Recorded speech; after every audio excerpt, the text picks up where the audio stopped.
கிறிஸ்துவுக்குள் பிரியமான சகோதர சகோதரிகளே, உங்கள் அனைவருக்கும் நம்முடைய கர்த்தராகிய இயேசு கிறிஸ்துவினுடைய வாழ்த்துதலை தெரிவிக்கிறேன். இப்பொழுது சிந்தனைகளினால் வரும் மாற்றங்கள் என்ற தலைப்பிலிருந்து வேதத்தை தியானிக்கலாம். ஆதியாகமம் 4வது அதிகாரம் 1வது வசனம் 2வது வசனத்தை படிக்கிறேன். ஆதாம் தன் மனைவியாகிய ஏவாளை அறிந்தான். அவள் கர்ப்பவதியாகி காயினை பெற்று கர்த்தரால் ஒரு மனுஷனை பெற்றேன் என்றாள். பின்பு அவனுடைய சகோதரனாகிய ஆபேலை பெற்றாள். ஆபேல் ஆடுகளை மேய்க்கிறவனானான், காயின் நிலத்தை பயிரிடுகிறவனானான் என்று இதில் பார்க்கிறோம். இதில் காயின் ஒரு தேவனுக்கு விரோதமானவனாகவும் ஆபேல் தேவனுக்கு ஒரு பிரியமானவனாகவும் இருந்ததின் நோக்கம் என்ன, காரணம் என்ன என்பதை குறித்து பார்க்கலாம். அதற்கு முன்பு ஆதாம், அதாவது காயின் ஆபேலினுடைய தகப்பனாகிய ஆதாமினுடைய மனநிலைகளை குறித்து நாம் பார்க்கலாம். ஆதாமை 2 பிரிவாக பிரிக்கலாம். ஆதாம் பாவம் செய்யாததற்கு முன்பு, ஆதாம் பாவம் செய்யாததற்கு பின்பு. எப்படி இந்த உலகத்தில் கிறிஸ்து பிறப்பதற்கு முன்பு, கிறிஸ்து பிறப்பதற்கு பின்பு என்று சொல்லப்படுகிறது போல, ஆதாமையும் பாவம் செய்யாததற்கு முன்பு, ஆதாம் பாவம் செய்ததற்கு பின்பு என்று பிரிக்கலாம். அப்போ பாவம் செய்யாததற்கு முன்பு ஆதாம் ஒரு பரிசுத்த மனுஷனாக, தேவனால் ஆசீர்வதிக்கப்பட்டவனாக, தேவனுடைய சகல வல்லமையை பெற்றவனாக, ஆவிக்குரிய விஷயத்தில் மேலோங்கினவனாக காணப்பட்டான் என்பதை நம்மால் உணர முடியும். அப்போ ஆதாமினுடைய காரியங்களை பார்க்கப்படும் பொழுது, இன்றைக்கு ஆராய்ச்சியாளர்கள் அதாவது ஆவிக்குரிய ஆராய்ச்சியாளர்கள் சொல்லுவாங்க, 1வது நாள் தேவன் வானத்தையும் பூமியை உண்டாக்கினார், ஒரு பெரிய ஒரு இடைவெளியை இருந்தது, அது ஒரு கேப் தியரி என்று கூட சொல்லுவாங்க. ஆனால் தேவன் 1வது நாள் உண்டாக்கினார், அதுபோல் ஒவ்வொரு நாட்களிலும் ஒவ்வொரு காரியங்களை செய்தார். 6வது நாளிலே மனுஷனை உண்டாக்கினார். அப்போ மனுஷனுக்கும் பூமிக்கும் 5 நாள் வித்தியாசங்கள் தானே தவிர, 1ஆம் நாள் வானத்தையும் பூமியை உண்டாக்கினார், 6வது நாள் மனுஷனை உண்டாக்கினார். எனவே இடைப்பட்ட வித்தியாசம் 5 நாட்கள் தான் தவிர 5000 ஆண்டுகளோ அல்லது பல லட்சம் ஆண்டுகளோ கிடையாது. ஆனால் உலக ஆராய்ச்சியாளர்கள் என்ன சொல்கிறாங்க அப்படின்னா, இந்த பூமியானது பல கோடி ஆண்டுகள் இருக்கிறது. எனவே மனுஷன் தேவனால் உண்டாக்கப்படவில்லை. அப்போ வேதம் பொய்யாக காணப்படுது அப்படின்னு சொல்கிற சில ஆராய்ச்சியாளர்கள் உண்டு. ஆனால் ஆவிக்குரிய ஆராய்ச்சியாளர்கள் என்ன சொல்கிறாங்க, ஒரு நாள் என்பதை 1000 ஆண்டுகள் ஆண்டவர் இடைவெளி கொடுத்தார் என்று சொல்கிறாங்க. அப்படின்னா கேப் தியரி என்று சொல்கிறாங்க. அப்போ ஒரு நாட்களுக்கு 1000 ஆண்டுகள்னால் 6 நாட்களுக்கு 6000 ஆண்டுகள் தான் இருக்கணும். அது எப்படி பல கோடி ஆண்டுகள் இருக்க முடியும்? எனவே ஒரு நாள் என்பது ஒரு நாள் தான். அதாவது தேவன் 6 நாள் வேலை செய்து 7வது நாள் ஓய்ந்திருந்தார். 6 நாள் இந்த பூமி பிரபஞ்சங்கள் எல்லாவற்றையும், மனுஷனையும், மரம் செடி கொடி விலங்கினங்கள் அனைத்தையும் உண்டாக்கின பிறகு 7வது நாள் ஓய்ந்திருந்தார் என்று சொல்லப்படுகிறது. அந்த நாளின் கணக்கீடு பிரகாரமாக தான் 7 நாள், வாரத்திற்கு 7 நாள் என்று கூட நாம் பார்க்கிறோம். இப்படி நாட்களை தெளிவாக சொல்லி 7வது நாள் ஓய்ந்திருந்தார், எனவே 7வது நாள் தேவனுடைய நாள் என்றெல்லாம் சொல்லப்பட்ட பிறகு நாம் அதை ஆயிரங்களாக யோசிப்பது தவறு. ஏன்னா ஓய்வு நாள், 7வது நாள் ஓய்வு நாள்னாக்கா இப்போ 7000 வருஷங்கள் நாம் ஓய்ந்திருக்கிறது இல்லை. ஒரு நாள் தான் ஓய்வு நாளாக அந்த நாட்களில் சொல்லப்பட்டதை நாம் பார்க்கிறோம். எனவே அந்த தியரியானது தவறு என்பதை நான் கருதுகிறேன். அப்போ தேவன் 1வது நாள் பூமியை உண்டாக்கினார், வானத்தையும் பூமியை உண்டாக்கினார், 6வது நாள் மனுஷனை உண்டாக்கினார், 7வது நாள் ஓய்ந்திருந்தார். அப்போ பல கோடி ஆண்டுகள் இந்த பூமி இருக்குதுன்னா பல கோடி ஆண்டுகள் ஆதாமும் இருந்திருக்கிறோம்.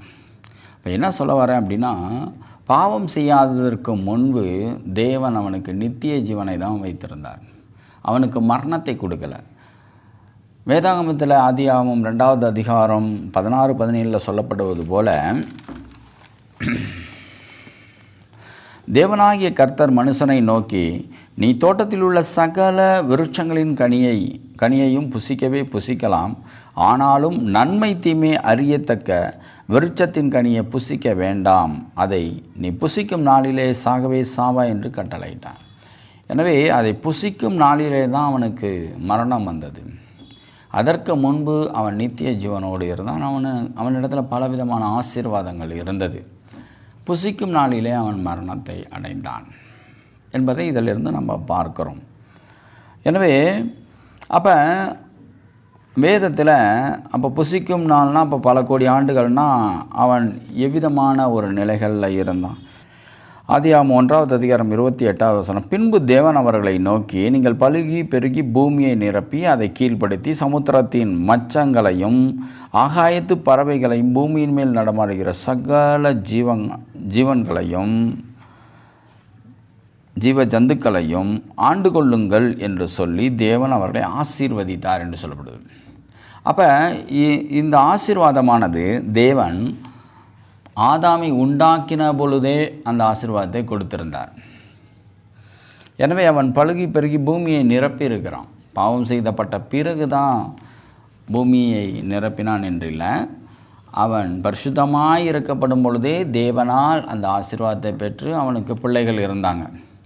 பிள்ளைகள் இருப்பது பாவமா அப்படின்னா கிடையாது. தேவன் எதை சொன்னாரோ அதை செய்வது அனைத்துமே பாவம் கிடையாது. தேவன் சொல்லாததை, இதை தடை பண்ணப்பட்டதை செய்யப்படும் பொழுது தான் பாவம். அப்போ அவர் கனியை புசிக்காதுன்னு தான் சொன்னாரே தவிர பலுகி பெருகி பூமியை நிரப்புங்கள்னு சொல்லப்பட்ட வார்த்தைக்கு எதிர்மறையாக நடங்கன்னு சொல்லலை.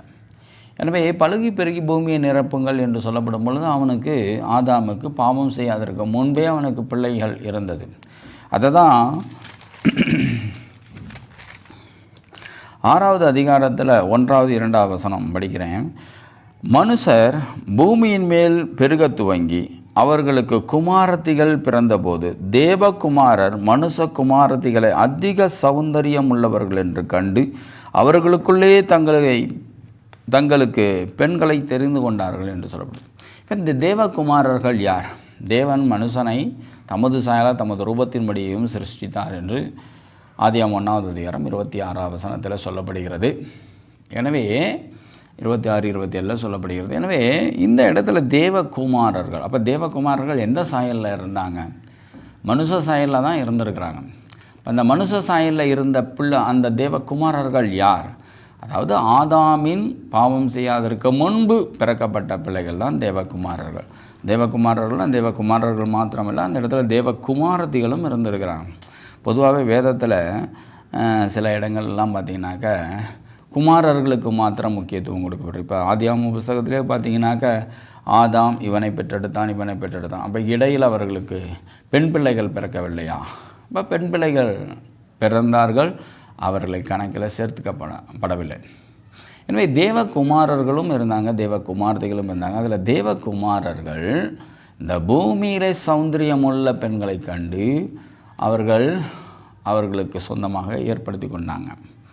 அப்போ இந்த தேவகுமாரர்கள் யார் அப்படின்னாக்கா அவர்கள் தான் ஆதாமின் பிள்ளைகள், அதாவது பாவம் செய்யாததுக்கு முன்பு. அப்போ தேவன் ஆதாமை பாவம் செய்ததினாலே தண்டித்தார். அப்போ அவங்க பிள்ளைங்களை ஏன் தண்டிக்கலை அப்படின்னா, என்றைக்கு ஒருவன் பாவம் செய்தானோ அதற்கு அங்கிட்டு தான் அவனுடைய சந்ததியும் பாவத்தின் சந்ததியாக கருதப்பட்டது. அப்போ பாவம் செய்யாததுக்கு முன்பு தேவன் அவனுடைய பிள்ளைகளை பாவத்தின் சந்ததியாக கருதப்படலை. எனவே அந்த குமாரத்திகளை தேவன் தம்முடைய இடத்திற்கு எடுத்துக்கொண்டு சென்றிருக்கலாம். அதாவது பரலோக ராஜ்யத்திலே நித்திய ஸ்தலத்திற்கு, பரிசுத்த ஸ்தலத்திற்கு. ஏனென்றால் அவர்கள் பரிசுத்தமானவர்கள், ஆதாமை போலவே அவர்கள் பரிசுத்தமானவர்கள். பாவம் செய்யப்பட்டவர்கள் தான் பாவம் செய்கிற ஆத்துமாவே சாகும் என்று சொல்லப்படுவது போல இவர்கள் தான் பாவம் செஞ்சாங்க, அவங்க பிள்ளைங்க பாவம் செய்யலை. எனவே தேவன் ஆதாமியவாளுக்கு தான் தண்டனை கொடுத்தாரே தவிர அவர்களுடைய பிள்ளைகளுக்கு தண்டனை கொடுக்கல. எனவே அவர்கள்லாம் யாராக இருந்தாங்க அப்படின்னா குமாரத்திகளாக இருந்தாங்க. அதே சமயத்தில் அவர்களுக்கு இந்த பூமியில் இருந்த பெண் பிள்ளைகள் மேலே அவர்கள் இச்சை உள்ளவர்களாகவும் இருந்தாங்க, ஆசைப்பட்டவர்களாக இருந்தாங்க. அதை தான் சொல்கிறாரு, தேவகுமாரர் குமாரத்திகளை அதிக சௌந்தரியம் உள்ளவர்கள் என்று கண்டு அவர்களுக்குள்ளே தங்களுக்கு பெண்களை தெரிந்து கொண்டார்கள். அப்பொழுது கர்த்தர், என் ஆவி என்றென்றைக்கும் மனுஷனோடே போராடுவதில்லை, அவன் மாம்சம்தானே, அவன் இருக்கப் போகிற நாட்கள் 120 வருஷம் என்று இந்த காரியங்களை குறித்து அவர் துக்கப்படுறார். ஒரு கணக்கில் பார்த்தோன்னா தேவகுமாரர்கள் மேலேயும் துக்கப்படுறாரு, இந்த பூமியில் இருக்கின்ற மனுஷர்களாகிய குமாரத்திகள் மற்ற ஆண்கள் மேலேயும் அப்படின்னா மனுஷர்கள் மேலேயும் துக்கப்படுறாரு. அப்போ இந்த ராட்சதர் என்று சொல்லப்படுது 4வது வசனத்தில், அந்நாளிலே ராட்சதர் பூமியில் இருந்தார்கள், பின்பு தேவகுமாரர் மனுஷகுமார்த்திகளோட கூடுகிறதினால் இவர்கள் அவர்களுக்கு பிள்ளைகளை பெற்ற பொழுது இவர்களும் பூர்வத்திலே பேர் பெற்ற மனுஷராகிய பலவான்களானார்கள். பொதுவாகவே தேவன் ஆதாமை உண்டாக்கப்படும் பொழுது அவர் ஒரு பலவானாக தான் உண்டாக்கினார். அவன் செய்த பாவத்தின் நிமித்தமாக அவனுடைய பலவானாக இருந்தவன் பலவீனனாக ஆகலை. சரீர ரீதியாகவும் உடல் ரீதியாகவும் பலவீனமாகலை. ஆனால் அவனுக்கு இருந்த ஆசீர்வாதங்கள் அவனை விட்டு போனது. அப்படின்னா நீர்மேல் நடப்பது, கடல் மேல் நடப்பது, காற்றிலிருந்து ஒரு இடத்திற்கு ஒரு இடம் செல்வது, அக்னியிலே உலாவது, இது போன்ற ஆசீர்வாதங்கள் அவனை விட்டு போணுச்சு. ஆனால் அவனுடைய சாயல், அவன் மிகுந்த ஒரு பலசாலியாக காணப்பட்டான் ஆதாம். ஏன்னா உதாரணமாக எடுத்துக்கிட்டிங்கன்னா, அவன் ஏதேன் தோட்டத்தில் உள்ள கனிகள் அப்படின்னா ஆசீர்வதிக்கப்பட்ட கனிகளை, ஜீவ விருட்சத்தின் கனியை புசித்தான். மற்ற ஆசீர்வதிக்கப்பட்ட கனிகளெல்லாம் புசிக்கப்படும் பொழுது அவன் ஒரு பலசாலியாக காணப்பட்டான். அவன் தேவனால் ஆசீர்வதிக்கப்பட்டவனாக காணப்பட்டான். இப்போ இருக்கிறோம் 6 அடி இருக்கிறோம், 5 அடி இருக்கிறோம். அதே போல் ஆதாம் 6 அடி 5 அடி உள்ளவனாக இல்லை. அவன் மிகுந்த ஒரு அதான் நம்மளை விட ஒரு 2 மடங்கு 3 மடங்கு கூட பெரியவனாக இருந்திருப்பான். எப்படின்னா இந்த ராட்சதர்களைப் போல, அதே போல் பலவான்களைப் போல. இந்த ராட்சதர்கள் என்று யாரை சொல்லப்படுது? அநேகமாக பாவம் செய்த காயினுடைய மகன்கள், சந்ததி, வம்சாவளிகளை ராட்சதர்கள் என்று சொல்லப்படுகிறது. ஏன்னா அவர்கள் பாவம் செய்ததினாலே அவர்கள் ஒதுக்கப்பட்டவர்களாக ராட்சதர்களாக காணப்பட்டார்கள். சேம் அந்த ராட்சதர்களாய் பலவான்களாய் இருந்தவங்க தான் ஆதாமினுடைய சந்ததிகள். அதோடு சேர்ந்து தேவகுமாரர்கள் இந்த பூமியிலே குமாரத்திகளை கொண்ட வேலைகளில் கூட அவர்களுக்கு பிறக்கப்பட்ட பிள்ளைகளும் இந்த பூமியிலே பலவான்களாக காணப்பட்டார்கள். ஒரு சைடு பார்த்தோம்னாக்க காயினுடைய பிள்ளைகள் துன்மார்க்கர்களாகவும், ஆதாமினுடைய பிள்ளைகள் அல்லது தேவகுமாரர்களுடைய பிள்ளைகள் ஒரு பரிசுத்தவான்களாகவும் ஒரு நல்லவர்களாகவும் காணப்பட்டாங்க. இந்த நிலைகளில் இருப்பதை கண்டு தேவன் தேவகுமாரர்கள் இப்படி செய்வதை கண்டும், இந்த குமாரத்திகளும் அவர்கள் மேலே இச்சையாக காணப்பட்டதை கண்டும் தேவன் விசனம் அடைகிறார். இன்னும் பலவிதமான பாவங்கள் இந்த ஆதாமின் பிள்ளைகள் மத்தியில் இருப்பதை கண்டு விசனம் அடைகிறார். அது நிமித்தமாக தான் தேவன் நோவாவை கொண்டு ஜலப்பிரளயம் உண்டாகும்படியாகவும் இந்த பூமியில் உள்ள மக்கள் எல்லாம் அழிந்து போகும்படியாகவும் பூமியில் இருக்கிற எல்லா மனுஷர்களை காட்டிலும் நீதிமானும் உத்தமனும் ஆகிய நோவாவை தெரிந்து கொண்டு தேவன் அவனை கொண்டு அடுத்த சந்ததியை உருவாக்கினார் என்பதை நம்ம பார்க்கிறோம். அப்போ இந்த பூமியில் இந்த நோவாவின் காலகட்டங்களில் அப்போ இருந்த பிராணிகள் அதெல்லாம் பார்க்கப்படும் பொழுது யோபு புஸ்தகத்தில் பார்க்குறோம் 41வது அதிகாரத்திலையும், அதே யோபு புஸ்தகத்தில் 40வது அதிகாரத்திலையும் பார்க்குறோம். என்னன்னுட்டு யோபு 40வது அதிகாரம் 15 படிக்கிறேன். இப்போதும் பெகமோத்தை நீ கவனித்து பார், உன்னை உண்டாக்கின போல அதையும் உண்டாக்கினேன், அது மாட்டை போல புல்லை தின்னும், இதோ அதனுடைய பலன் அதன் இடுப்பிலும் அதன் வீரியம் அதன் வயிற்றின் நரம்புகளிலும் இருக்கிறது.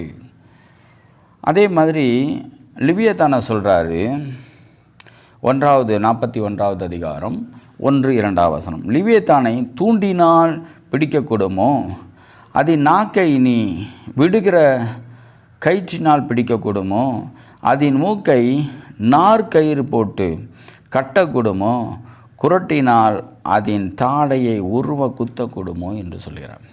இப்போ இது போன்ற மிருகங்கள் ஆதாம் காலத்தில் பாவம் செய்யாததுக்கு முன்பு இருந்தது. பாவம் செய்த பிறகு கொஞ்சம் கொஞ்சமாக அது அழிந்தது. அப்போ இந்த இடத்துல அது இப்போ லிவியத்தானையோ பெகமோத்தையோ நம்ம கண்ட்ரோல் பண்ண முடியாதுன்னுட்டு ஆண்டவர் சொல்கிறாருன்னா, ஆதியாகமம் 1வது அதிகாரத்தில் 28வது வசனத்தில் இவ்விதமாக சொல்கிறார். பின்பு தேவன் அவர்களை நோக்கி, நீங்கள் பலுகி பெருகி பூமியை நிரப்பி அதை கீழ்ப்படுத்தி சமுத்திரத்தின் மச்சங்களையும் ஆகாயத்து பறவைகளையும் பூமியின் மேல் நடமாடுகிற சகல ஜீவ ஜந்துக்களையும் ஆண்டு கொள்ளுங்கள் என்று சொல்லி தேவன் அவர்களை ஆசீர்வதித்தார் என்று சொல்லப்படுகிறது. இப்போ ஆதாம் ஏவாளை இந்த பூமியில் உள்ள சகல மிருகங்களையும் சகல பறவைகளையும் எல்லா ஜீவ ஜந்துக்கள் உயிரினங்கள் அனைத்தையும் அவர் ஆண்டு கொள்ளுங்கள் என்று சொல்லியிருக்கிற பட்சத்தில் இந்த பெகமோத்தாக இருக்கட்டும் லிவியத்தானாக இருக்கட்டும் அதை ஏன் ஆட்சி செய்ய முடியல அப்படின்னா, பாவம் செய்யாததற்கு முன்பு, ஆதாம் பாவம் செய்யாததற்கு முன்பு எப்பேற்பட்ட மிருகமாக இருந்தாலும் எல்லாம் ஆளுகைக்குட்பட்டதாக இருந்தது. அவைகளுக்கெல்லாம் என்னென்ன பேரிட வேண்டும் என்பதை கூட அவன் நிர்ணயித்து அந்த மிருகங்களுக்கு பேரிட்டான். தேவன் உண்டாக்கினார், மனுஷன் பேரிட்டான். எனவே அந்த அளவிற்கு தேவன் ஆதாமின் மேலே அன்பு செலுத்தினவராக கனப்படுத்தினவராக இருந்தார். இதை தான் ஆதியாகமம் 2வது அதிகாரத்தில் 19வது வசனத்தில் சொல்லப்படுகிறது. எல்லா மிருகங்களுக்கும் ஆதாம் பேரிட்டான் என்று. எனவே எல்லா மிருகங்களும் அவனுக்கு உட்பட்டு தான் இருந்தது. என்றைக்கு அவன் பாவம் செய்தானோ அப்பொழுது பெகமோத் என்ற மிருகமும் லிவியத்தான் போன்ற மிருகங்கள் கீழ்ப்படியாமல் போனது. அதற்கு முன்பு எல்லாமே கீழ்ப்பட்டது என்பதை நம்ம பார்க்கிறோம். எனவே ஆதாம் பாவம் செய்யாததற்கு முன்பு எல்லா ஆசீர்வாதத்துக்கும் உட்பட்டவனாக இருந்தான். அவன் எப்போ பாவம் செய்தானோ அப்பொழுது ஆசீர்வாதங்கள் இழந்தவனாக இருந்தான். பரிசுத்த சிந்தனையில் இருந்தான். ஆனால் பாவம் செய்த பிறகு அவனுக்குள்ளாக நன்மை தீமை அறியத்தக்கதான அல்லது பாவ சிந்தனைகளும் நல்ல சிந்தனைகளும் அவ்வப்போது கடந்து செல்லுகின்ற ஒரு சூழ்நிலைகளில் காணப்படுகிறான். இன்றைக்கு நமக்கு கூட சரி, ஒரு 10 நிமிஷம் பரிசுத்தமான சிந்தனை இருக்கும், 10 நிமிஷம் அசுத்தமான சிந்தனை வருது. அப்போ தேவன் அதையெல்லாம் முறியடிக்கும்படியாக தான் நமக்கு பல ஆலோசனைகளை கொடுத்துருக்கார். இப்பொழுதும் கர்த்தருக்குள் சந்தோஷமாக இருங்கள், இடைவிடாமல் ஜெபம் பண்ணுங்கள் என்றெல்லாம் நம்மை சொல்லி தேற்றுகிறார் என்பதை நம்ம பார்க்கிறோம். அது நிமித்தமாக பரிசுத்தமாக வாழ முடியும், அது நிமித்தமாக பாவம் செய்யாமல் இருக்க முடியும் என்பதை தேவன் இயேசுசாமி மூலமாக நமக்கு உணர்த்துகிறார். இன்றைக்கு வேதத்தின் நிமித்தமாகவும் அவனமாய் நமக்கு உணரப்படுகிறோம். எனவே என்னாகமம் புஸ்தகத்தில் 13வது அதிகாரம் 23வது வசனத்தை படிக்கிறவங்களுக்கு, பின்பு அவர்கள் எஸ்கோல் பள்ளத்தாக்கு மட்டும் போய் அங்கே ஒரே குலையுள்ள ஒரு திராட்சை கொடியை அறுத்தார்கள். அதை ஒரு தடியிலே 2 பேர் கட்டி தூக்கி கொண்டு வந்தார்கள். மாதுளம்பழங்களையும் அத்திப்பழங்களையும் சிலவற்றையும் கொண்டு வந்தார்கள் என்று சொல்லப்படுகிறது. 27வது வசனம் 28வது வசனத்தில் அவர்கள் மோசேயை நோக்கி, நீர் எங்களை அனுப்பின தேசத்துக்கு நாங்கள் போய் வந்தோம். அது பாலும் தேனும் ஓடுகிற தேசம், இது அதனுடைய கனி. ஆனாலும் அந்த தேசத்தில் குடியிருக்கிற ஜனங்கள் பலவான்கள், பட்டணங்கள் அரணிப்பானவைகள், மிகவும் பெரியவைகளுமா இருக்கிறது. அங்கே ஏனாக்கின் குமாரரை கண்டேன் என்று இந்த இடத்துல சொல்லப்படுகிறது. ஏனாக்கின் குமாரரை கண்டோம் என்று இந்த இடத்துல சொல்லப்படுகிறது. அப்போ அங்கிருந்த ஏனாக்கியர், ஏத்தியர், கானானியர், பூசியர், கிர்காசியர் என்றவர்கள்லாம் கானான் தேசத்தில் அவர்கள் அந்த கனியை புசித்து அங்கு விளைகின்ற அந்த விளைச்சலை ஆகாரமாக சாப்பிட்ட எல்லாரும் மிகுந்த பலவான்களாக இருந்தாங்க. அவர்களாம் இஸ்ரவேலர்களை காட்டிலும் மிகவும் உயர்ந்த ஒரு மனுஷர்களாக, அப்படின்னா உயரமுள்ள மனுஷர்களாகவும் பலவான்களாகவும் காணப்பட்டாங்க. இது எதுக்கு சொல்ல வரோன்னா, இதே போல தான் ஏதேன் தோட்டத்தில் காணப்பட்ட கனிகளும் அதை புசிப்பதினாலே அவர்கள் பலசாலிகளாகவும் உயரம் நிறைந்தவர்களாகவும் இருந்தாங்க. அதான் அவர்கள் பலவான்களாகவும் ராட்சதர்களாகவும் இருந்தாங்க. இப்போ அந்த நாட்கள் போக போக போக போக காலங்கள் மாற மாற மாற நம்மளுடைய வளர்ச்சிகள் குறைய ஆரம்பிச்சிருச்சு. எனவே நோவாவின் காலத்தில் தேவன் ஒரு தீர்மானத்தை தேவ குமாரர்களுக்கு ஒரு உடன்பாடை கூட கொடுத்துருவோம். இப்போ நமக்கு எப்படி மோசையின் காலத்தில் நமக்கு ஒரு நியாயப்பிரமாணத்தை கொடுத்து இனி இந்த மாதிரி தான் நடக்கணும்னு தேவன் சொல்கிறாரோ, அதுபோல் தேவகுமாரர்களுக்கும் நோவாவின் காலத்தில் இந்த பிரளயம் வந்த அந்த நாட்களில் தேவகுமாரர்களுக்கும் இனி நீ பூமியில் இருக்கின்ற குமாரத்திகளை மனுஷகுமாரத்திகள் மேலே இச்சைப்படக்கூடாது என்ற ஒரு கட்டுப்பாடை கொடுத்திருந்திருப்பார். அது நிமித்தமாக அவர்கள் வராமல் போயிருந்திருக்கலாம். ஆக மொத்தம் தேவகுமாரர்கள் என்பவர்கள் ஆதாமின் பிள்ளைகள், அதாவது பாவம் செய்யாததற்கு முன்பு பிறக்கப்பட்ட பிள்ளைகள் தேவகுமாரர்கள், தேவகுமாரத்திகள். பாவம் செய்யப்பட்ட பிறகு பிறக்கப்பட்ட பிள்ளைகள் தான் நாம் அனைவரும். ஆதாமினுடைய பாவம் செல்கள் நிமித்தமாக, குணங்கள் நிமித்தமாக நமக்கும் இன்றைக்கும் அந்த பாவங்கள் இருக்கிறது. எனவே அந்த கீழ்ப்படியாமையின் பாவத்தை எதிர்த்து போராடுவதற்கு எதுவான பலனாய் வந்தவர் தான் இயேசு சாமி என்பதை நம்ம இதில் பார்க்கிறோம். எனவே சிந்தனை மாறுபட்டதினால் ஆதாம் பாவம் செய்தான்.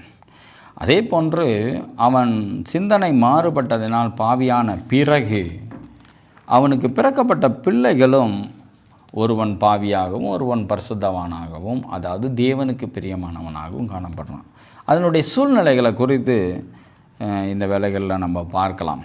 இப்போ பொதுவாக இப்போ நம்மளுடைய வாழ்க்கையில் நம்ம அப்பா அம்மா நாம் செய்த தப்பின் நிமித்தமாக நம்மளை கண்டிக்கிறாங்கன்னா அந்த வேலைகளில் நமக்கு என்ன தோணும்? என்னை அடிச்சிட்டாங்களே, என்னை அவமானப்படுத்திட்டாங்களே, என்னை கோபப்பட்டு திட்டாங்களே என்று அநேக பிள்ளைகள் இன்றைக்கு கூட நம்ம பார்ப்போம். அப்பா மேலே கோபப்படுவோம், அம்மா மேலே கோபப்படுவோம், அவங்கள்ட்ட சில நாட்கள் பேசாமல் இருப்போம். அப்போ ஏன்னா என்னை அடிச்சிட்டாங்க, என்னை திட்டாங்க, என் இஷ்டத்துக்கு நடக்க விட மாட்டேங்கிறாங்க என்ற ஒரு மனநிலைகள், அப்போ வெறுப்புணர்வுகள் இருக்கும். அதுபோல தான் தேவன் ஆதாம் ஏவாளை சபித்த அந்த வேலைகளிலே தேவனுக்கும் இவர்களுக்கும் ஒரு விதமான வெறுப்புணர்வுகள் இருந்தது. அதாவது தேவன் மேலே ஆதாம் ஏவாள் வெறுப்புணர்வுகள் அடைந்தார்கள். அந்த சிந்தனையில் சில காலங்கள் அவர்கள் வாழ்ந்தது நிமித்தமாக அவருக்கு அந்த ஆதாம் ஏவாளுக்கு பிறக்கின்ற காயின் என்ற பிள்ளை தேவனுக்கு ஒரு வெறுப்புள்ளவனாகவே காணப்பட்டான். அதாவது தேவனை வெறுப்பவனாக காணப்பட்டான். அப்போ நம்மளுடைய குணம் கடவுளுக்கு பிரியமாக இருந்தால் நம்மளுடைய சந்ததியும் கடவுளுக்கு பிரியமாக இருக்கும். பாருங்கள், ஒரே நபர் நிமித்தமாக சந்ததிகளில் 2 வேறுபட்ட ஒரு குணங்கள் உருவாகுது. அதுக்கு காரணம் என்ன? முதலாவது அவனுடைய குணம் எப்பொழுதுமே ஒரு சரியான தேவ பக்தியில் இருந்த குணம், பரிசுத்தத்தில் இருந்த குணம். என்றைக்கு பாவம் செய்தானோ அப்பொழுது தேவனுக்கு விரோதமான காரியங்களை அவனுடைய எண்ணங்களில் உருவாக்கினான். அது நிமித்தமாக அவனுக்கு பிறக்கப்பட்ட பிள்ளையாகிய காயின் தேவனை வெறுக்கிறவனாகவும் தேவன் அவனை வெறுக்கும்படியாகவும் அவன் நடந்து கொண்டான். அது நிமித்தமாக காயின் சபிக்கப்பட்டான் என்பதை நம்ம பார்க்கிறோம். அதோடு மாத்திரமில்லை, அவன் ஒரு முதல் பிள்ளையாக இருப்பதினால், பாவம் செய்த பிறகு அவன் முதல் பிள்ளையாக இருப்பதினால தேவன் அவனுக்கு ஒரு ஆலோசனையை கூட கொடுக்கிறார். பாருங்களேன்,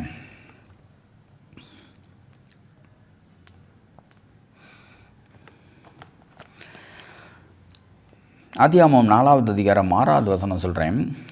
அப்பொழுது கர்த்தர் காயினை நோக்கி, உனக்கு ஏன் எரிச்சல் உண்டாயிற்று? உன் முகநாடி ஏன் வேறுபட்டது? நீ நன்மை செய்தால் மேன்மை இல்லையோ? நீ நன்மை செய்யாதிருந்தால் பாவம் வாசற்படியில் படுத்திருக்கும். அவன் ஆசை உன்னை பற்றியிருக்கும், நீ அவனை ஆண்டு கொள்ளுவாய் என்று சொல்கிறார். அப்போ ஆண்டவர் என்ன பண்ணுறாரு? காயின் மேலே அவ்வளோ பிரியமும் வச்சுருக்கிறார். அவனுக்கு ஒரு ஆலோசனை கொடுக்குறார். ஏன் அப்படின்னா, அவன் பாவத்தின் நிமித்தமாக அவனை தேவன் வெறுத்தாரே தவிர ஆதாமின் பிள்ளை என்பதினால் வெறுக்கலை, இல்லை மனுஷகுமாரன் என்பதினால், ஒரு மனுஷன் என்பதினால் அவனை வெறுக்கலை, பாவத்தின் நிமித்தமாக வெறுத்தார். அவனுடைய கிரியைகள் தேவனுக்கு வெறுப்பாக இருந்தது, ஆனால் அவனை தேவன் நேசித்தார். எனவே அந்த இடத்துல ஒரு ஆலோசனை கொடுக்குறார். என்ன சொல்கிறன்னா, நீ நன்மை செய்தால் உனக்கு மேன்மை இல்லையா? நீ எனக்கு பிரியமாக நடந்தீன்னா, உன்னுடைய காணிக்கைகளாக இருக்கட்டும், உன்னுடைய குணாதிசயங்களாக இருக்கட்டும் எனக்கு பிரியமாக இருக்குமானால் நான் உன்னை ஆசீர்வதிக்க மாட்டேனா? அதான் மேன்மை இல்லையா? நீ நன்மை செய்யாத இருந்தால் பாவம் வாசற்படியில் படுத்திருக்கும். நீ நன்மைக்கு எதுவான குணம் உன்னுடைய சிந்தனை சரியாக இல்லாட்டின்னா பாவம் உன்னை கூடவே இருக்கும் உன் வாசப்படியில் படுத்திருக்கணும் என்று சொல்கிறார். அடுத்ததாக சொல்கிறாரு, அவன் ஆசை உன்னை பற்றி இருக்கும். என்னது? ஒருவேளை நீ நன்மை செய்தால் அவன் ஆசை, யார்? ஆபேலினுடைய ஆசை உன்னை பற்றி இருக்கும். அப்போ நீ ஒருவேளை நன்மை செய்கிறவனாக இருந்தால் நான் உனக்கு கீழே தான் அவனை வச்சுருக்கிறேன். இப்போ கூட நம்ம பார்க்குறோம், ஒரு பெற்றோர்கள் விஷயத்தில் பார்த்திங்கன்னா, மூத்த பிள்ளைய என்ன பண்ணுவோம், தம்பியை பார்த்துக்கோ, அவனுக்கு என்ன வேணுமோ அதை நீ வாங்கி கொடு அப்படின்னு சொல்கிற ஒரு குணாதிசயங்கள், குணங்கள். அப்போ இதெல்லாம் யார் நிமித்தம் அப்படின்னா, ஒரு தம்பியினுடைய எதிர்பார்ப்பு அண்ணனிடத்தில் ஒரு கட்டுப்பாட்டில் இருக்குங்கிற ஒரு தலைமுறை சுபாவங்களை நம்ம பார்க்குறோம். அப்போ எதுவாக இருந்தாலும் அண்ணன் பார்த்துக்கணும், அண்ணன் பார்த்துக்கும்படியாக அந்த நாட்களை வளர்த்தாங்க. இந்த நாட்களில் அந்த அளவுக்கு இல்லை. ஆனால் அந்த நாட்களில் எந்த ஒரு சூழ்நிலையாக இருந்தாலும் பெரிய பிள்ளைய ஒரு நீதிமானாக சரியாக வளர்த்து அதற்கு கீழே உள்ளவங்களை நீ பார்த்துக்கோன்னு சொல்லி பெற்றோர்கள் விட்டதை எத்தனையோ குடும்பத்தில் நான் பார்த்துருக்கேன். அதுபோல் தான் தேவன் கூட நீ நன்மை செஞ்சினா ஆபேலினுடைய ஆசை உன்னை பற்றி இருக்கும் அப்படின்னு சொல்கிறார். அடுத்தது என்ன சொல்கிறாரு, நீ நன்மை செய்யாதனால தான் இவ்வளோ பிரச்சனை. அதுக்கடுத்து என்ன சொல்கிறாரு,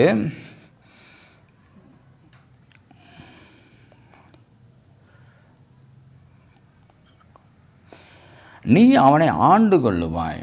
அப்போ நீ அவனுக்கு அதிகாரி, ஆனால் நீ மூத்தவன், நீ ஒரு சேஷ்டபுத்திர பாகம் உள்ளவன், சேஷ்டபுத்திரன், நீ ஒரு மூத்தவன், எனக்கு பிரியமானவன், அதனால் நீ அவனை ஆண்டு கொள்ளுவாய் என்று இந்த இடத்துல சொல்கிறார். அப்போ இதிலேருந்து என்ன தெரியுதுன்னா, காயினை தேவன் நேசித்தார், ஆனால் காயினோ தேவனை நேசிக்கலை. இன்றைய நாட்கள் நாம் கூட தேவன் நம்மை நேசித்து இந்த பூமிக்கு வந்தார். இன்றைக்கும் அநேகர் தேவனை, இயேசுவை நேசிக்காத குணமுள்ளவர்களாக இருக்கிறோம், அல்லது கிறிஸ்தவர்கள் என்ற ஒரு போர்வையில் நடிக்கிறவர்களாக கூட இருக்கிறோம் என்று சொல்ல முடியும். எனவே தேவன் நம்மை எப்பொழுதுமே எல்லா இடங்களிலும் நம்மை நேசிக்கிறார், நம்மை திருத்துவதிலும் சரி, நம்மளை ஆசீர்வதிப்பதிலும் சரி, எல்லா விஷயத்திலையும். அதுபோல் தான் அந்த காயினை தேவன் நேசித்தார். ஆனால் அவனுடைய புத்தி, அவன் இருந்தால் தானே என்னை ஆசீர்வதிக்காமல் இருப்ப, அவனை நான் கொண்டுட்டா நீ என்னை தானே ஆசீர்வதிப்ப அப்படிங்கிற ஒரு எண்ணம் அவனுக்குள்ளாக உருவானது நிமித்தமாக தேவனுக்கு விரோதமான காரியங்களை செய்தான். அவ்வளோ ஆலோசனை கொடுத்தோம், அவ்வளோ ஒரு புத்திமதி சொல்லியும் புத்தி அவனுக்கு தெரிந்தல. இன்றைக்கு அநேக குடும்பத்தில் உள்ள பிள்ளைகள் கூட என்ன புத்திமதி சொன்னாலும் திருந்தாத ஒரு குணம் இருக்கும். இதெல்லாம் எங்கேருந்து வந்தது அப்படின்னா, பெற்றோர்களுடைய சுபாவத்திலிருந்து வந்தது. அந்த இடத்துல சொல்லியிருப்பார் இல்லையா, ஆதாமை பார்த்து, இதேமாரி நீ கனியை புசித்ததுனால தான் உன்னை நான் சபிக்கிறேன், நீ கனியை புசித்ததுனால தான் உன்னுடைய ஆசீர்வாதத்தெல்லாம் நான் எடுத்துட்டேன், நீ முதலாவது மனம் திரும்பு, அப்பொழுது நீ ஆசீர்வாதத்தை பெறுவ என்று கூட ஆண்டவர் அந்த ஆதாம் ஏவாள் மத்தியில் சொல்லியிருக்கலாம். ஆனால் அவங்களுடைய எண்ணம் என்ன, நான் என்ன தப்பு செஞ்சிட்டேன், என்னை எதுக்கு இந்த மாதிரி தண்டனை கொடுத்தீங்க, எதுக்கு என்னை சபிச்சிட்டீங்க அப்படின்னு சொல்லிட்டு அந்த கோணத்திலேயே அவர்கள் பார்த்த ஒரு மனநிலைகளில் சில வருடங்கள் இருந்திருப்பாங்க. அது நிமித்தமாக வந்த விளைவு தான் காயின். அது நிமித்தமாக வந்த பிரச்சனை தான் காயின் ஆபேலை கொன்றான். அப்போ ஆபேலை பிறக்கப்படும் பொழுது அவங்களுடைய மனநிலை எப்படி இருந்திருக்கும் அப்படின்னா, தேவனை காலம் போக போக உணர்ந்திருப்பாங்க. ஆண்டவர் நம்மளை பல லட்சம் ஆண்டுகள், பல வருடங்கள் நித்திய ஜீவனோடு வைத்து நமக்கு எல்லா ஆசீர்வாதங்களையும் கொடுத்தாரே, ஆனால் நாம் அதை இழந்ததினால் நம்மளுடைய பிள்ளைகளை இழந்துட்டோம், அதை இழந்ததினால் நம்மளுடைய ஆசீர்வாதத்தை இழந்துட்டோம், அதை இழந்ததினால் நாம் இந்த நிலைமையில் இருக்கிறதுக்கு காரணம் நாம் தான் அப்படின்னு அவங்க உணர்ந்தது நிமித்தமாக, அவர்கள் தேவனிடத்தில் அறிக்கையிட்டது நிமித்தமாக அவர்களுக்கு அந்த வேலைகளிலே பிறக்கப்பட்ட பிள்ளை தான் ஆபேல். எனவே அவன் ஒவ்வொரு விஷயங்களிலும் ஆபேல் தேவனுக்கு பிரியமான காரியத்தை செய்வதற்கு அதிக முக்கியத்துவம் கொடுக்குறான். காரணம், ஆதாம் ஏவாளினுடைய எண்ணங்கள் மாற்றத்தின் நிமித்தமாக, சிந்தனையின் மாற்ற நிமித்தமாக பிறக்கப்பட்ட பிள்ளை ஆபேல். எனவே நம்மளுடைய வாழ்க்கையில் கூட நம்ம சிந்தனை பரிசுத்தமாக இருக்கணும். பரிசுத்தமாக இருக்கப்படும் பொழுது பரிசுத்த கனியை பெறுவோம். இது பிள்ளை சந்ததி விஷயத்தில் மாத்திரமில்லை, எல்லா விஷயங்களிலும் நம்மளுடைய சிந்தனை பரிசுத்தமாக இருந்தால் நிச்சயமாக நம்ம எல்லா காரியங்களிலும் ஆசீர்வாதத்தை பெறுவோம். சரி, இதை குறித்து 2ஆம் பாகத்தில் இன்னும் விரிவாக, அதாவது எந்தெந்த இடங்களில் பரிசுத்தவான்களாய் காணப்பட்டதினால் அவர்களுடைய சந்ததி ஆசீர்வதிக்கப்பட்டது, தேவன் அவர்களை கொண்டு பெரிய காரியங்களை செய்தார், பயன்படுத்தினார் என்பதை குறித்து நாம் 2ஆம் பாகத்தில் பார்க்கலாம். எனவே நம்மளுடைய ஆவியின் சிந்தனை அனலுள்ளதாக எப்பொழுதுமே இருக்குமானால் ஆசீர்வாதமும் நம்மோடு கூட இருக்கும். சிந்தனை மாற்றத்தினால்தான் ஆசீர்வாதமோ சாபமோ நமக்குள்ளாக வந்து கொண்டிருக்கிறது. எனவே ஆசீர்வாதத்தை தக்க வைத்து கொள்ள சிந்தனை மாறாமல் ஆவியின் சிந்தனையிலேயே நாம் இருப்போமானால் ஆசீர்வாதத்தை தக்க வைத்து கொள்ள முடியும். இதை 2ஆம் பாகத்திலே மற்ற காரியங்களை பார்ப்போம். தேவன் தாமே உங்களை ஆசீர்வதிப்பாராக. ஆமென்.